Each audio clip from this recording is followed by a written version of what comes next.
প্রিয় ভাইয়েরা, টবে এবং বাড়ির সামনে গোলাপ গাছ লাগিয়েছেন। 2 থেকে 3টি ফুল আসার পরে আর গোলাপ ধরতেছে না, হাইব্রিড গোলাপ। তাই কি পরিচর্যা করলে আপনাদের এই গোলাপ গাছগুলোতে অধিক পরিমাণ ফুল আসবে? এই যে দেখেন প্রিয় ভাইয়েরা, আসলে প্রথমে হাইব্রিড গোলাপ আপনারা কিভাবে চিনবেন? এই যে এখানে যদি আমরা পাতা দিয়ে ধরি, 1 পাতা 2 3 4 5, এই 5 পাতা যদি হয় তাহলে কিন্তু এটি হাইব্রিড, এটি গোলাপের জাত। এবং এর সাইডে একটু লক্ষ্য করলে দেখেন, এই যে দেখেন 1 2 3 4 5 6 7, এগুলো হচ্ছে দেশি প্রজাতির গাছ। এই যে হাইব্রিডের মধ্যে যে দেশি প্রজাতির যে সমস্ত গাছগুলো রয়েছে, 7 পাতা থাকলে আপনারা বুঝবেন দেশি ডাল। সেই ডালগুলো আপনারা ছাঁটাই করে দেবেন। ছাঁটাই করে দিলে কিন্তু তখন এগুলো আর বেশি খাদ্য নেবে না, সম্পূর্ণ গাছটি হাইব্রিড থেকে যাবে।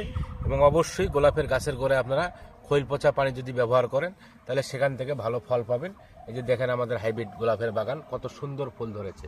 তা প্রিয় ভাইরা, কিছু সুন্দর সুন্দর প্রযুক্তি সম্পন্ন ভিডিওগুলো দেখতে হলে আমার এই আইডিতে আপনারা যুক্ত থাকবেন। ধন্যবাদ।